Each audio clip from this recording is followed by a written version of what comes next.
Arizona Territory, May of 1878. The sun was a cruel, unblinking eye overhead, and Walker Cade had been riding through the desert for 6 straight hours when he saw her white dress torn at the hem, hair tangled with sand, and clutching her swollen belly like it was the only thing keeping her upright. She was standing beside a dry mesquite tree, alone in the vast emptiness, her lips cracked and her skin flushed with the heat. Walker pulled his horse to a stop, dust billowing around them both. "Mom." His voice cut through the dry silence.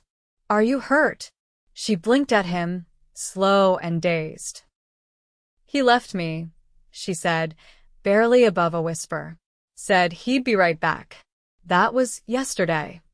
Walker swung down from his saddle and approached carefully, his hand already reaching for the canteen at his side. "Here, drink this. Sit down before you fall." She took it with trembling hands and drank in greedy gulps. Her eyes welled up with tears as she lowered the canteen, and he saw then that she couldn't have been more than 22. Dirt clung to her cheeks, but her eyes blue, sharp beneath the exhaustion, held a quiet strength. Walker crouched beside her. "What's your name?" "Etta Vance," she said, her voice shaking. "I was supposed to be married yesterday. Caleb rode us out here, said we'd find a preacher in Bisbee, but he got angry when I asked why we hadn't reached town yet." Her fingers curled over her stomach. "He left me here with a can of beans and a blanket." Walker's jaw clenched. "You're how far along?" 7 months. He looked around, nothing but scrub and sand in every direction. "You're lucky I came through." "I am not feeling very lucky right now," she said bitterly. He stood and offered her his hand. "You're now." "Come on." "My horse'll carry us both. I'm heading north to a ranch near Santa Cruz. There's water, food, a roof." "You need rest." Etta stared at his hand like she didn't know whether to trust it. He waited. Finally, she took it. Her fingers were small and dry, but her grip was strong. He helped her up into the saddle and climbed up behind her. His arms bracketed her sides, careful not to touch unless she swayed too far. She leaned back against him anyway. Silence stretched between them as they rode, the heat easing with the sun's slow dip. It was miles before she spoke again. "You do not even know me." "I know enough," he said. "You were left behind. That is all I need to know." She was quiet a moment. Then, "Why are you helping me?" Walker looked ahead at the dust trail unwinding before them. "Because someone should have. And I do not walk away from people in need."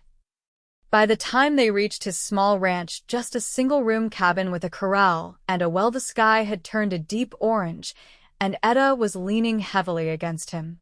Walker dismounted and reached up to help her down. She winced as her feet hit the ground. "Easy," he said. "I'll fix you a place to sleep." "You live here alone?" He nodded. "Built it myself. I was with the cavalry 5 years. When I got out, I came here. I like quiet."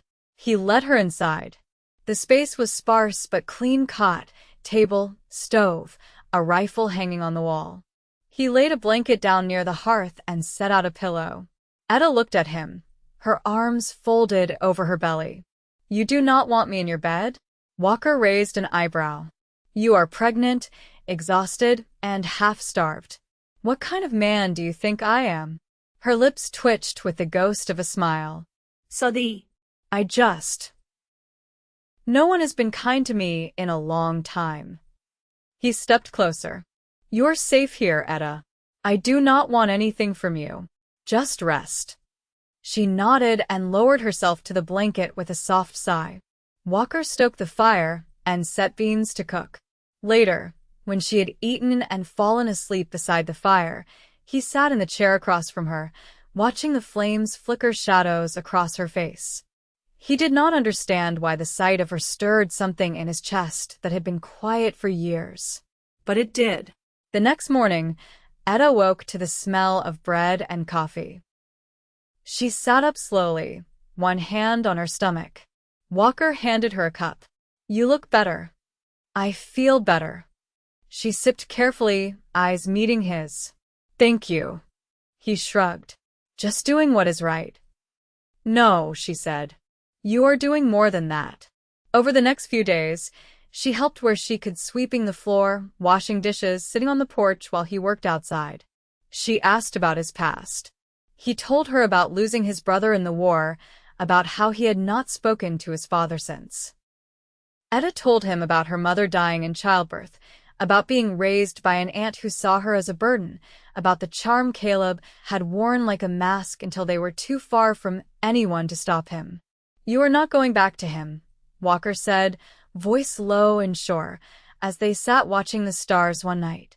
I do not want to, she said. I do not think I ever really loved him. Walker turned his head toward her. You deserve better. She looked at him with something soft and uncertain in her eyes. And you think you are better? He did not answer right away. Then, I think I would never leave you in the desert. Her breath caught, and she looked away. But her fingers reached over, brushing against his. He let them stay there. Later that night, as she lay on the cot and he stretched out on the floor by the fire, she whispered, Walker? Yeah. You saved me. He stared at the ceiling. You saved yourself. I just helped. There was silence, then a soft, good night. He smiled in the dark. Good night, Etta. And for the first time in a long while, he felt like something in his life had shifted. Something good. Something worth holding on to. The rains came 3 days early. Not a storm, but a long, soaking drizzle that softened the dust and made the porch boards swell underfoot. Walker stood in the doorway with his hat low over his brow, watching the water bead on the edge of the trough. Behind him, Etta moved slowly between the table and the stove, her gait careful, one hand pressed to the small of her back. You'll need to patch the roof over the corner near the cot, she said without turning. There's a leak. Barely missed my pillow last night. Walker kept watching the rain. I'll get to it after breakfast. She brought over a plate of cornmeal biscuits and stewed apples, setting it down without fuss. You ever think of adding on to this place? He took a seat at the table. Sometimes. Etta eased into the opposite chair, her face pale but steady. If you built another room, you could have a proper bed. Maybe even a cradle. Walker glanced up. You planning on staying that long? She didn't look away. I don't have anywhere else to go. Unless you'd rather I didn't. He reached for a biscuit. You're welcome here. As long as you want. They ate in quiet. The rain tapped gently against the window pane, and the fire crackled low. That afternoon, Walker climbed up onto the roof with a strip of tar cloth and a hammer. Etta sat below with a book she'd found in a trunk by the hearth, one hand resting lightly on her belly, the other shading her eyes as she watched him work. You always fix things yourself? She asked. He glanced down. Most times. Easier than waiting on someone who won't show. I used to think I'd marry a man who could read Latin and quote poems, she said. Now I think I'd rather have someone who knows how to patch a roof. Walker smiled without looking down. I don't read Latin, but I can build a smokehouse from nothing but pine and stubbornness. She laughed softly. That might be better. By evening, the rain had stopped, and the sky turned the color of tarnished silver. Walker lit the lantern and set it between them on the table. Etta was darning a tear in one of his shirts, her needle moving slow and careful. You ever think of going back east? She asked. He shook his head. Too many people. Too many memories. I thought I'd miss it. All the brick and noise. She paused. But I don't. Not really. Walker leaned back in his chair. What would you want if you could start clean? She didn't answer at once. Her fingers paused on the fabric. A safe place. A little peace. Someone who sees me.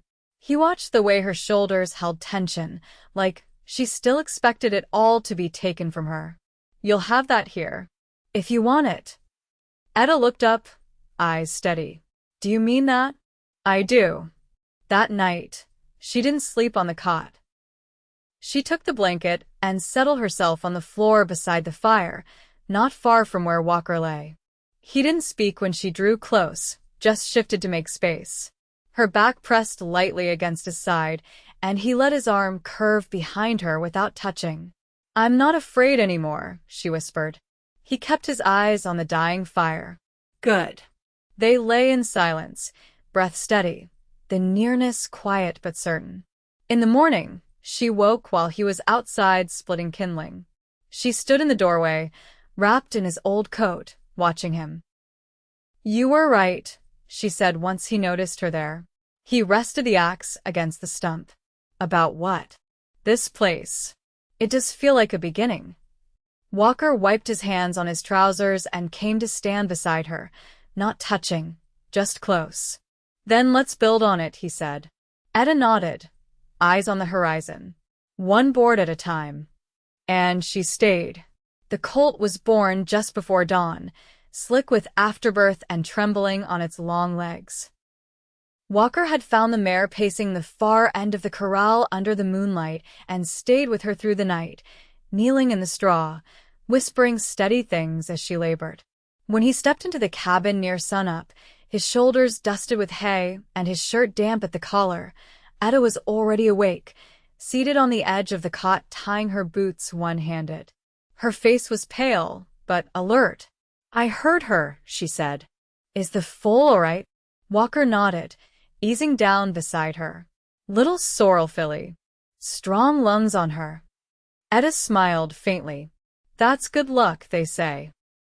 Firstborn filly in spring." He looked at her hands, how they pressed into the laces tighter than they needed to. "You all right?" "I've been having that dragging ache again. Low in the back."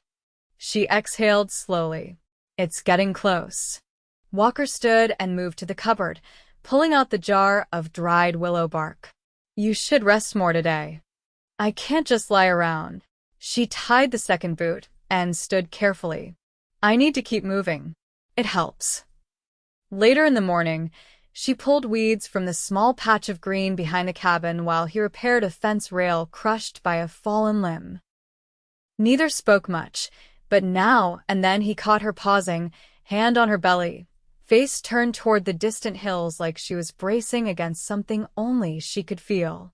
By noon, her breath was coming shorter. "I think the baby's turned," she said as she leaned against a porch post, her eyes clouded with concentration. "It feels different, like it's settling lower." Walker set down his tools. "Then we get ready." He built a fire while she stripped the linens and boiled water. They moved around each other with wordless rhythm, as if the past weeks had taught them how to share space without stepping on each other's ghosts. By evening, the first real pain came. Etta gripped the edge of the table and bent low, her voice tight as she said, "It started." Walker drew close, his hands open but uncertain. "Tell me what to do." Her voice was calm, though lined with strain. "Just stay close. Keep the kettle warm. And don't panic." He didn't. Hours passed. The storm held off, but the wind picked up outside, dry and restless. Inside, the cabin was a world all its own, lit by firelight and heavy with the scent of clean linen and sweat. Etta labored on hands and knees at times, leaning into the pain with quiet ferocity. She never cried out, never asked for more than a hand to hold when a contraction peaked. Near midnight, she said his name, eyes locked on his. "If something happens, don't," he said, firm and low. "You're not leaving. Not tonight."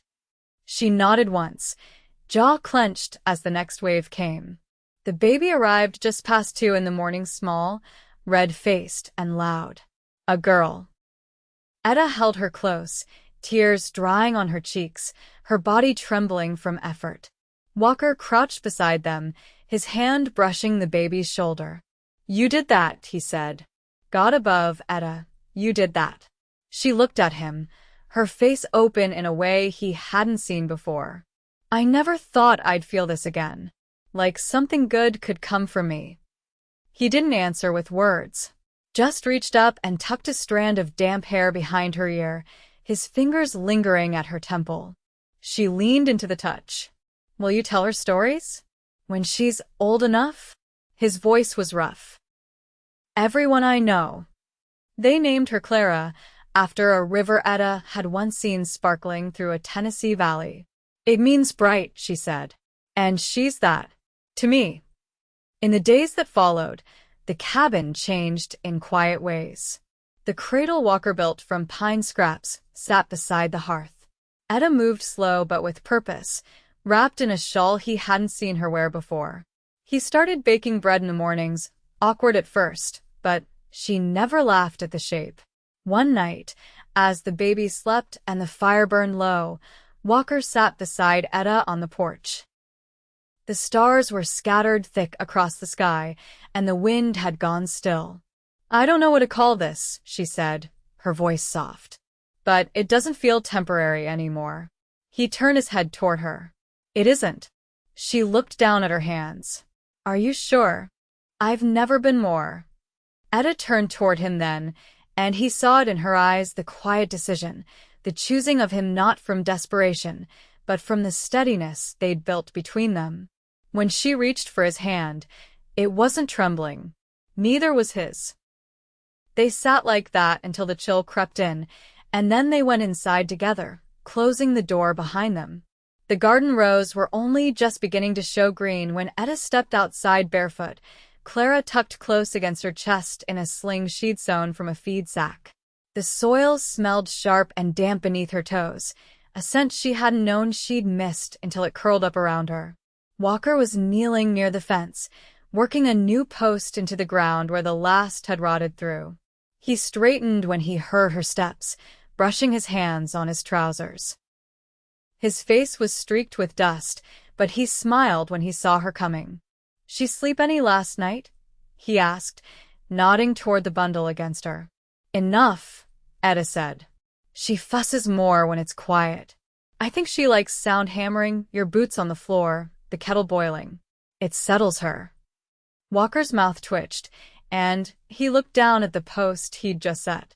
She's your girl, all right. Already keeping people on their toes. Etta stepped over the low fence and sank to sit on the edge of the trough.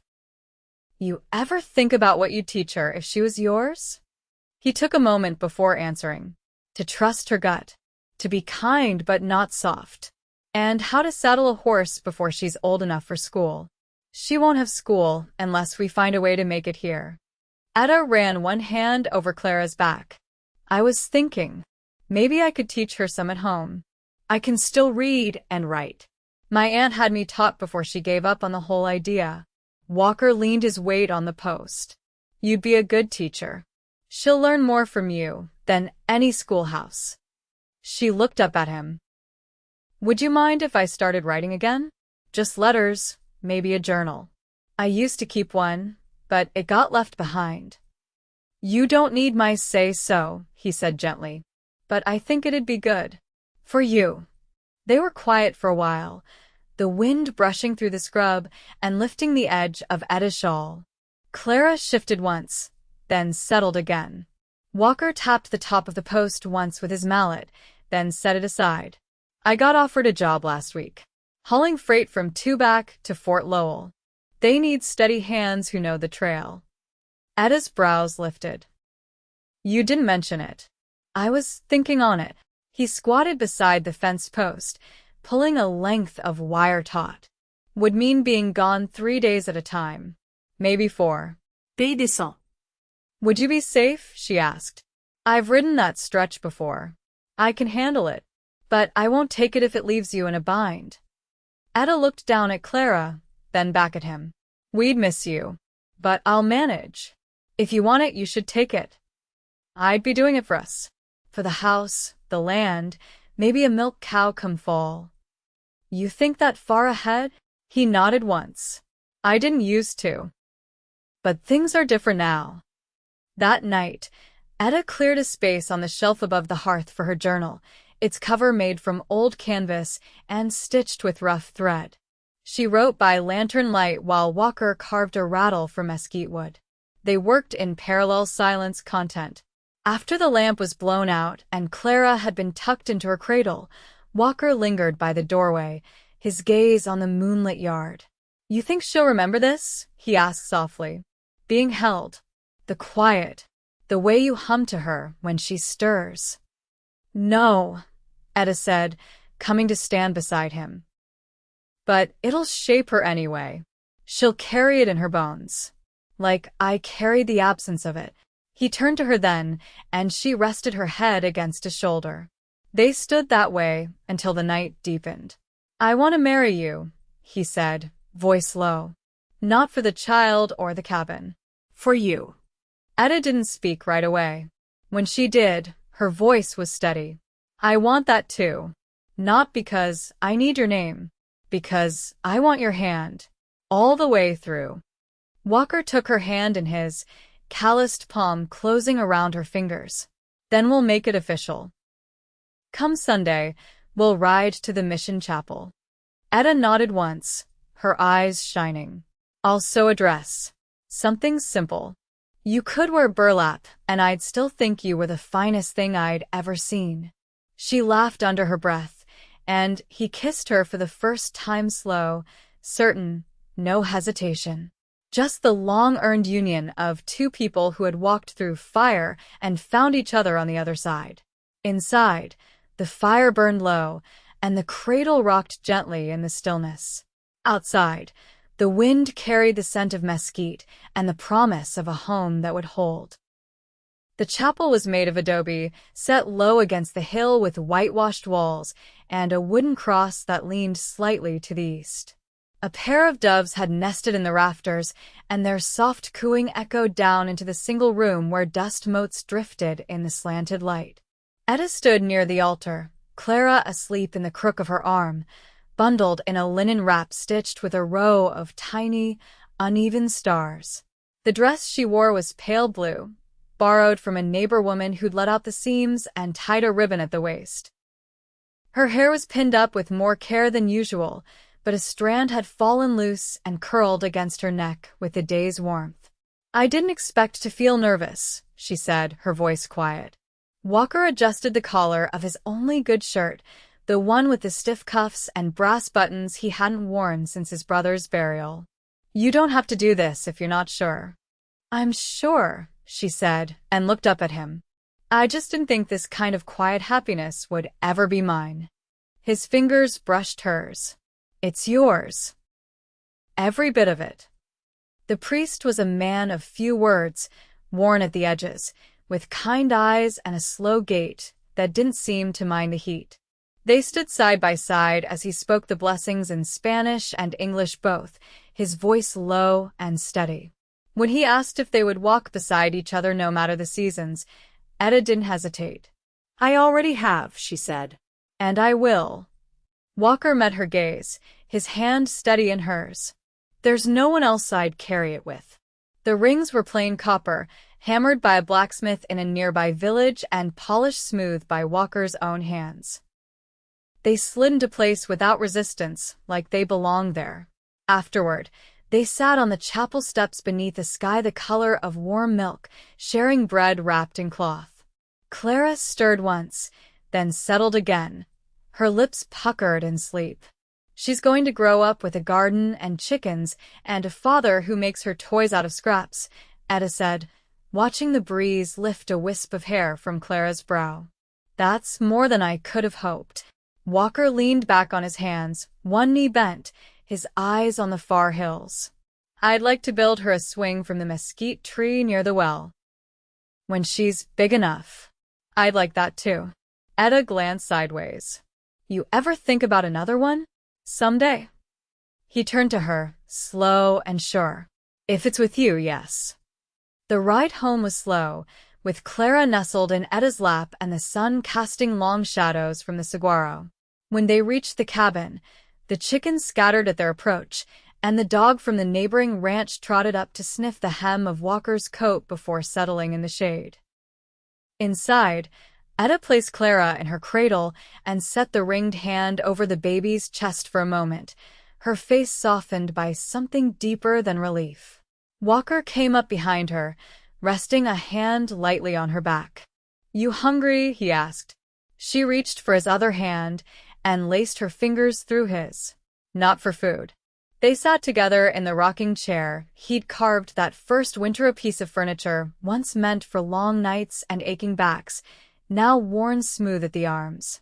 Etta curled against him, her legs tucked beneath her, one hand resting just above his heart.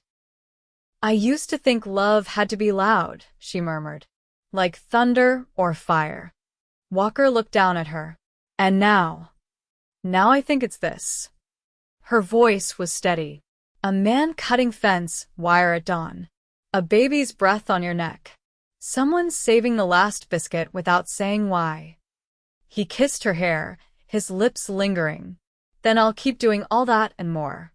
The days turned slow and golden after that. Walker took the freight job, gone for 3 days at a time and back with flour, bolts of cloth, and stories from the road. Etta taught Clara to stack stones and count birds. She wrote pages in her journal, never secrets, just moments she wanted to remember. Walker whistling while he shaved, Clara's first steps between the porch posts, the way the light hit the fields at dusk. They added a room to the cabin by midsummer. Walker built it with wide windows and a door that opened to the west, where the hills glowed copper in the late light. Etta hung curtains stitched from old muslin, and Clara slept there at night, her dreams cradled by wind and wood.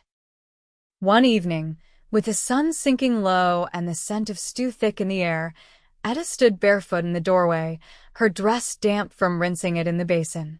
Walker came up behind her, wrapping his arms around her waist. I found 2 apple saplings in 2 back, he said against her ear. We'll plant them by the fence. They'll take some years, but they'll grow strong. She leaned back into him. Like us. He smiled, the kind that stayed in the quiet corners of his face. We're more than I ever thought I'd have. Etta turned to face him, her palm resting over his chest. And you're everything I didn't know I needed. They kissed as the sky flared orange and the first stars blinked through. Behind them, the cabin glowed with lamplight. In the cradle, Clara slept with her fingers curled like she was holding onto something precious. And she was. They never grew rich, or famous, or far-traveled. But they lived on in the land, in the way their boots wore down the porch step, in the laughter that echoed through the trees behind the house. Their love, shaped by hardship and choice, held fast through years and seasons. And when their hair turned gray and their hands bore the map of a life fully lived, they still leaned into each other on the porch swing, watching the sun fall and the fields grow quiet. Together. Always.